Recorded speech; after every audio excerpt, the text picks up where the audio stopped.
참 신기하기도 하고 이상하기도 하고, 아니 요즘 같은 세상에도 이런 일이 있나, 아마 제가 이런 말씀을 드리면 여러분들도 참 의아하실 것입니다. 그런데 참 이상합니다. 지금 생각해도 참 이상합니다. 제가 지난 우리 부활절 예배를 드리고 난 이후에 하도 제 마음속에 이상하다 싶은 생각이 들어서, 사실은 어제 아침에 혼자 예배당에 들어와서 제가 다시 불을 켜고 컴퓨터를 켜고 스크린에 이제 화면을 다시 비춰봤습니다. 그랬더니요, 여기 있는 모든 것이 환하게 스크린에 나오는 거 있죠. 아무것도 만진 것 없는데 그냥 그 다음날 아침에 그냥 다시 컴퓨터를 켜서 프로젝터를 사용했는데 모든 것이 너무너무 완벽하게 다 나오고, 사운드도 그냥 얼마나 그냥 우렁차게 들리는지. 그래서 정말 우리가 마지막 때에 어떻게 하든지 우리 삶 속에 우리가 소원하고 우리가 바라고 우리가 기도하는 것들을 어떻게 하든지 망치려고 하는 그런 역사가 정말로 있기는 있는구나. 우리는 그냥 말로 우리 그렇게 말하잖아요. 그래서 이 귀신들이 역사할 수도 있으니까 우리가 더 열심히 기도해야 됩니다 하면서 지금까지도 우리가 기도해 왔는데, 우리가 기도하면 할수록 약한 원수는 또 아주 미묘하게 우리가 하는 이 모든 일들을 어찌하든지 망치게 하기 위해서 우리의 심령을 그냥 좌절되게 하고 낙심되게 하고 화나게 하고 속상하게 하기 위해서 역사하는 것들이 어쨌든 있구나. 오늘 아침에 일어나서 제가 이제 세수를 하고 나오려고 하는데요, 제 눈에 뭐가 시커먼 게 딱 보이는 거예요. 아니 이게 뭐지? 하고 보니까 세상에 저희 그 화장실 바닥에 이만한 벌레가 엉금엉금 기어가는 거예요. 아유, 그거 보면 또 못 견디잖아요. 그지요? 저는 이제 나가니까 괜찮은데, 또 우리 정사관님께서 또 화장실에 들어오실 텐데 이만한 게 화장실 바닥에 엉금엉금 걸어다니면 어떡해요? 왜 내가 저놈을 죽이고 가야 되겠구나. 그래가지고 아침에 그냥 그놈하고 사투를 벌였습니다. 사실은. 그런데 그놈이요, 제가 그냥 몇 번을 때렸거든요. 아주 그냥 완전히 그냥 정말로 죽어지도록 그 외에 화장실 바닥에 까는 거 고무로 된 튼튼한 이런 쿠션 같은 거 있잖아요. 그거를 번쩍 들어가지고, 이 녀석이 얼마나 동작이 빠른지 쫙 갈 때 그걸로 탁 덮었어요. 이만한 걸 가지고 탁 덮고 발로 지근지근 밟았거든요. 이러면 됐다. 그리고 이제 그냥 들춰보기도 너무 그냥 그렇고 해가지고 이제는 안심이다 하고 이제 나오려고 하는데, 세상에 그 시커먼 것이 엉금엉금 기어가지고 그 고무 장판 그 밑에서 다시 나오는 거 있잖아요. 와, 정말 기절할 줄 알았습니다. 그래가지고 화장실 씻는 거, 그거 왜 이렇게 씻는 거 있잖아요. 그 몽둥이를 가지고서 탁탁 치는데 이놈이 아직까지도 기력이 남아가지고요, 막 뛰어 도망가는데, 결국에는 이제 끝장을 내고 이제 화장실에 내리면서 제 마음속에, 이 세상의 어둠의 세력이라는 것이 이렇게 질긴 것이구나.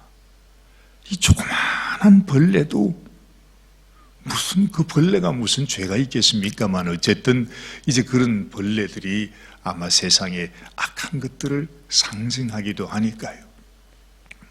그래서 우리 주님께서 왜 십자가에 죽으셨는가? 여러분, 우리가 어설프게 우리가 그냥 귀신과 싸우고 우리가 우리 힘으로 그들을 감당한다는 것은 이건 도무지 있을 수 없는 일이에요.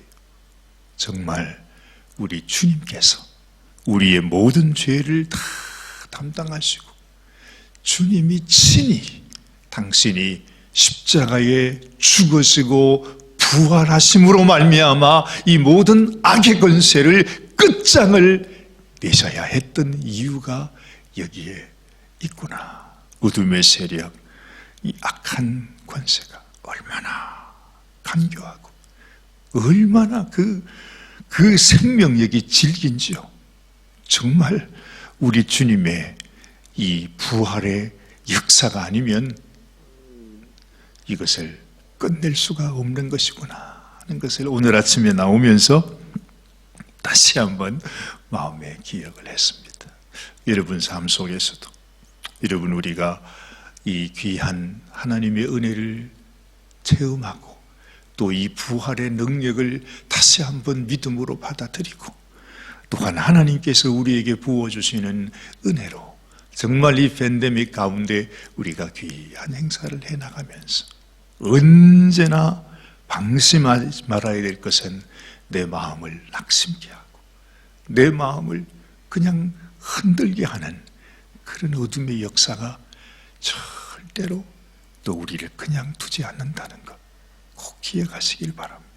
그래서 언제나 우리는 우리 자신을 바라보지 않고 이 세상을 바라보지 않고 살아계신 주님을 바라보면서 정말 이 시대가 가까우면 가까울수록 어둠의 세력들이 얼마나 간악하게 역사하는지 우리도 거기에 맞추어서 우리의 믿음을 든든히 무장을 해야 되겠구나 하는 생각을 하게 되는 것입니다. 오늘 이 스바냐 말씀을 묵상하면서 제 마음속에 다시 한번 새로운 각오를 하게 됩니다. 여러분이 스바냐 선지자를 오늘 여러분이 듣지만 이 선지자에 대해서 여러분들이 기억나시는 게 없으실 거예요. 별로. 그런데 이 스바냐 선지자는 왕손이었습니다. 과거에 우리 하박국 선지자라든가 요나 선지자와 같이 그의 가문에 대해서 설명한 것이 별로 없었잖아요. 그런데 이 스바냐 선지자는 소개하는 이 족보가 벌써 이렇게 다르게 설명을 해주고 있어요.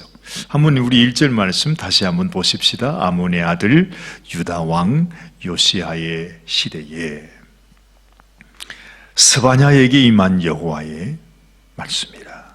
스바냐는 히스기야의 현손이요 아마랴의 정손이요 그다랴의 손자요 구시의 아들이었더라. 벌써 이 족보가 길어지면 이 사람이 뼈대 있는 집안의 사람이구나 하는 것을 우리가 알게 됩니다.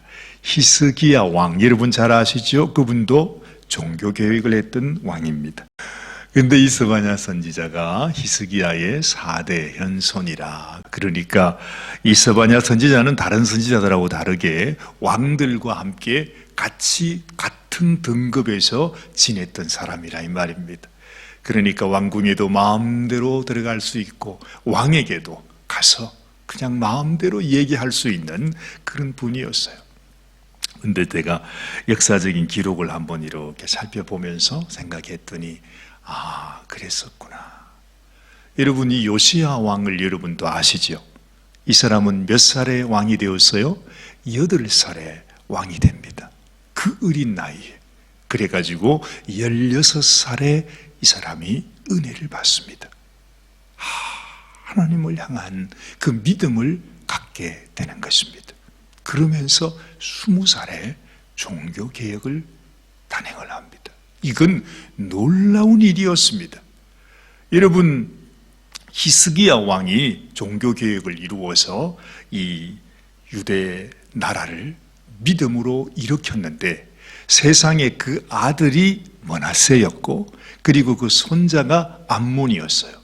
이 두 왕들이 자기 아버지와 할아버지가 이루었던 종교개혁을 완전히 다 망쳐버렸어요. 한 세대, 두 세대가 지나가니까 여러분 그 믿음을 다 잃어버립니다. 우리가 왜 일제시대 때 우리 한국의 우리 할아버지 할머니들이 믿음을 지켰던 그런 시대에 그 우리 한국 백성들도 얼마나 뜨거운 믿음을 그래도 갖고 있었겠어요. 두 세대가 지나니까 지금 한국 교회가 완전히 타락한 교회처럼, 생명 없는 교회처럼 이렇게 되어지고 있는 것처럼 말이죠. 이 당시에도 오히려 지금 우리 시대보다 훨씬 더하게 이 히스기야 왕은 종교개혁을 일으켜서 이 나라를 하나님 앞에 다시 바로 세웠던 왕이었는데, 므낫세 왕은 왕 중에서도 가장 악한 왕이었어요. 세상에 어떻게 그럴 수가 있습니까? 그죠? 그리고 그 아들이 되는 암몬은 또 그 악한 길을 떠나 있었습니다. 그러니까 이 나라가 완전히 뒤집어져 있었던 거죠. 믿음으로 하나님께 나가던 그 나라가 지금은 완전히 타락해 있어요. 근데 하나님께서 이 스바냐 선지자에게 은혜를 주시고, 이 스바냐 선지자를 통해서 이 나라를 다시 세우라고 하는 사명을 갖고 누구에게로 갔는가? 요시야에게로 간 것입니다.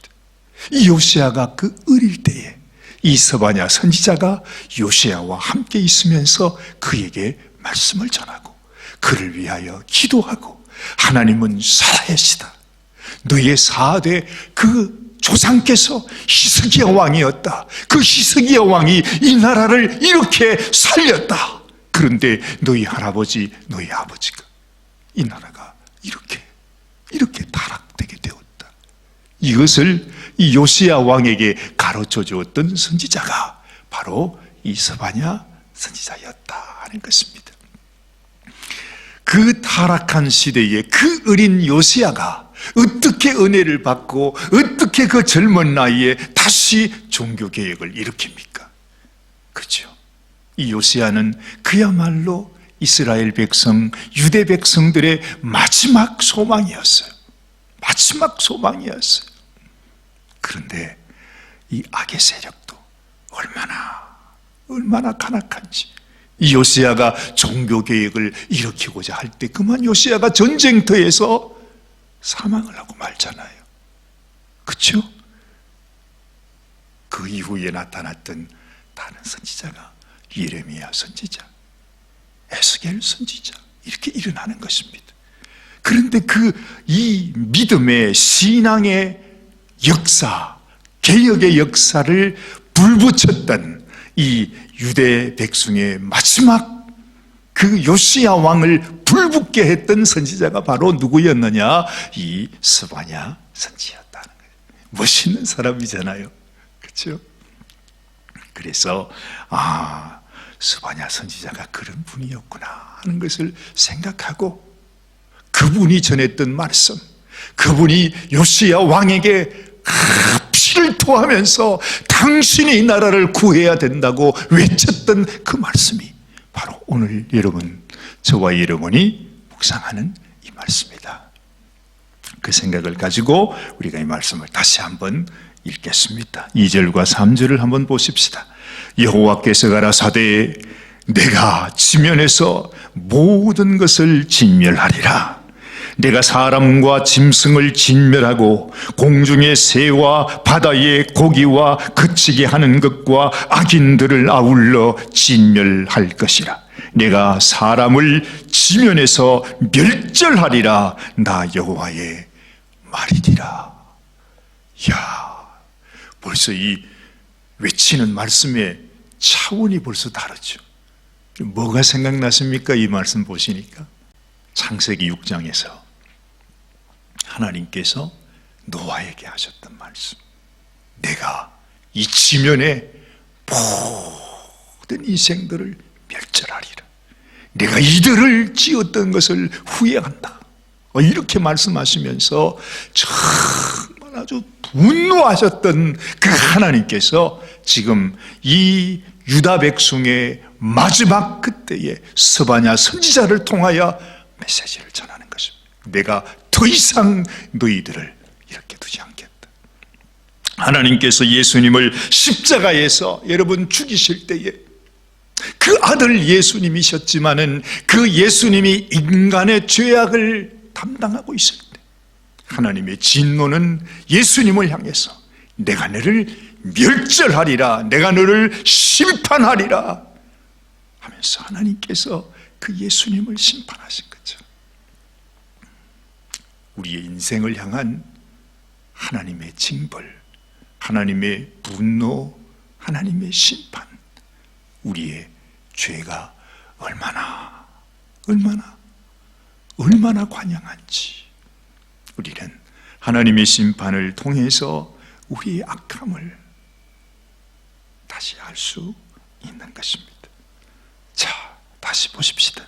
4절 말씀, 내가 유다와 예루살렘 모든 거민 위에 손을 펴서, 그래요, 하나님의 심판의 손이 그들을 덮는 것입니다. 바알에 남아있는 것을 그곳에서 멸절하며 그 마림이란 이름과 및 그 제사장들을 아울러 멸절하며, 이 말은 무슨 말이죠? 그 백성들 중에 수많은 자들이 바알을, 우상을 숭배하고 있었다는 것입니다.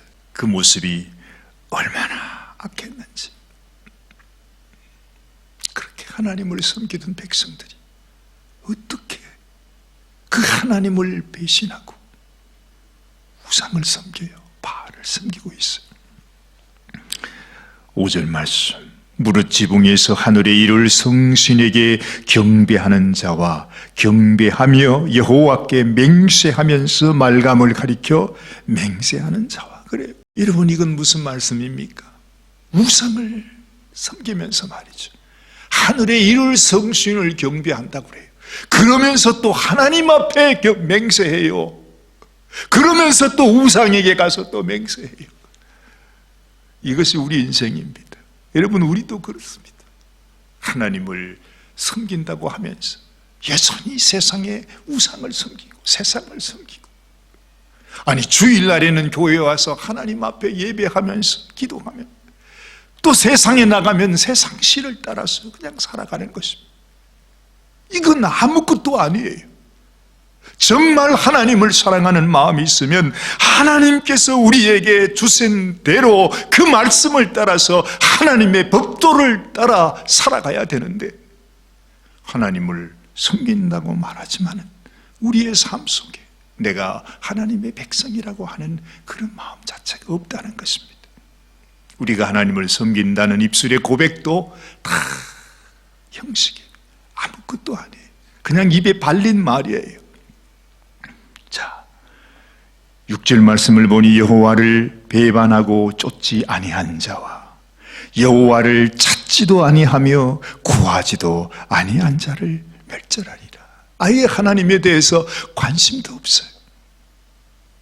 하나님 앞에 그냥 간절한 열망을 가진 것은 뒤로 하고 아예 하나님을 찾지도 않는 그런 사람들, 그런 백성으로 가득 차 있는 이 유다 백성들을 향하여 하나님이 이렇게 진노하고 계신다는 것입니다. 그 다음에 말씀을 보면 하나님께서 이제는 이 백성을 희생물로 삼고 그리고 심판할 바벨론의 나라를 준비하고 계시다 하는 그 말씀을 하십니다. 자, 7절 말씀, 주 여호와 앞에서 잠잠할지어다. 이는 여호와의 날이 가까웠으므로 여호와가 희생을 준비한다고 그래요. 지금 유다 백성들을 하나님이 희생으로 준비한다는 말입니다. 그 청할 자를 구별하였다. 바로 바벨론을 청하여 이들을 심판하게 하신다는 말씀이죠. 여호와의 희생의 날에 내가 방백들과 왕자들과 이방의 의복을 입은 자들을 벌할 것이다. 그 왕족들이, 그 지도자들이 우상을 숭배하고 그 우상의 의복을 입고 있는 그들을 내가 벌할 것이라고 말합니다. 그날의 문턱을 뛰어넘어서 강포와 괴율로 자기 주인의 집에 채운 자들. 여러분, 문턱을 뛰어넘는다고 하는 것은 과거에 이 다곶 신을 경배할 때 그들이 문지방을 밟지 않는다고 하는 그런 전통이 있었어요. 이 백성들도 하나님을 섬긴다 하면서 사실은 다곶신을 섬기는 자들이 있었다 하는 것입니다. 그래서 하나님은 말씀하십니다. 나 여호와가 말하노라. 그날에 의문에서는 곡성이, 제2구역에서는 부르짖는 소리가, 작은 산들에서는 무너지는 소리가 일어나리라. 자, 12절 말씀. 그때에 내가 등불로 예루살렘에 두루 찾아 무릇 찢기 같이 가라앉아서 심중에 스스로 이르기를 여호와께서는 복도 내리지 아니하시며 화도 내리지 아니하시리라 하는 자들을 보란다. 우리는 그래, 하나님이 어디 계시냐? 하나님은 우리에게 복을 주시지도 않고 화를 주시지도 않아. 하나님이 있기는 뭐가 있어? 심판이 있기는 뭐가 있어? 하나님을 부른다고 하나님이 무슨 복을 주냐고. 사람들은 그렇게 하나님을 모욕합니다. 하나님은 말씀합니다. 그들의 재물이 노략되며 그들의 집이 황무할 것이라. 그들이 집을 건축하나 거기 거하지 못하며 포도원을 심으나 그 포도주를 마시지 못하리라. 사람의 이 눈으로, 하루 앞길도 알 수 없는 인간의 판단으로 하나님을 모욕하고 하나님을 판단하는 이 미련하고 어리석은 백성들을 향해서 하나님의 심판이 준비되고 있다는 것을 말씀하고 있습니다. 14절 말씀 보니 여호와의 큰 날이 가깝도다. 가깝고도 심히 빠르도다. 여호와의 날의 소리로다. 용사가 거기서 심히 애곡하는도다. 하나님의 심판. 여러분, 이 세상은 우리들에게 이와 같이 말할 것입니다. 아무리 우리가 하나님은 살아계시다, 하나님이 우리를 심판하시고 그 심판에서 우리를 건지기 위하여 하나님이 우리를 이토록 사랑하셨다고 이렇게 말씀해도, 이렇게 전해주어도, 이 복음을 말해도 그것이 마음속에 전혀 와닿지 않는 우리의 심정, 그것이 지금 이 시대가 아닙니까? 다시 한번 우리는 이번 부활절을 지나면서 주님의 죽으심과 부활이 우리에게 얼마나 절실하고 얼마나 큰 하나님의 사랑이시고 정말 얼마나 우리가 악했으면 주님이 그 고난을 받으시고 또한 그 무덤 속에서 다시 살아나심으로 이것이 내가 너희에게 주는 증거다. 하나님의 심판과 그러나 하나님의 사랑을 너희에게 부어주었다고 하는 증거라고 말씀하시는 이 하나님의 말씀을 다시 우리의 마음속에 기억해야 하는 것입니다. 이스바냐 선지자의 이 선포는 사실은 우리 인생을 향한 선포였습니다. 그러나 우리에게 주신 이 부활의 소식은 하나님께서 우리를 기필코 이 멸망과 심판과 저주에서 건져내시고야 말겠다고 하는 하나님의 간절한 열망을 또한 우리에게 보여주는 것이죠. 우리는 어디에 설 것인가? 나는 어느 길을 향하여 갈 것인가? 참으로 우리에게 이 부활의 소망을 주신 우리 주님과 함께 정말 이 세상이 어떻게 우리를 유혹하고 낙심케 하고 우리를 주저앉게 하고 우리를 절망케 한다 할지라도 포기하지 마십시오. 낙심하지 마십시오. 우리가 붙들고 있는 이 믿음의, 이 생명의 줄은 진실로 하나님이 우리에게 주신 축복의 생명의 줄이라고 하는 사실을 다시 한번 마음속에 기억하고 이 믿음의 결단을 포기하지 마시기를 주님의 이름으로 축원합니다. 기도하십시다. 하나님, 참으로 우리는 너무나 어리석고 소경과 같이 우리의 눈이 가리워서 하나님이 이토록 우리를 사랑하시고 하나님이 이토록 우리를 흔드시고 깨어나라, 깨어나라. 너희가 알지 못할지라도 너희가 얼마나 큰 하나님의 심판의 손 아래 있는지, 그리고 그 가운데서 얼마나 큰 하나님의 자비와 긍휼의 손으로 구원함을 받았는지, 너희에게 베푸신 하나님의 은혜가 얼마나 놀랍고 귀한 것인지를 너희가 다시 한번 기억하고 깨닫고, 정말 지금 이 마지막 때 너무나 여호와의 큰 날이 가깝도다, 가깝고도 심히 빠르도다 하시는 이 날이 우리에게 다가올 때에 하나님의 그 은혜로 말미암아 하나님 앞에 너는 내 백성이다, 너의 믿음을 기억한다, 내가 너를 나의 백성으로 나의 신부로 내가 영접할 것이다. 우리 하나님 앞에 친히 이 귀한 축복을 입는 저희들이 되게 하여 주시옵소서.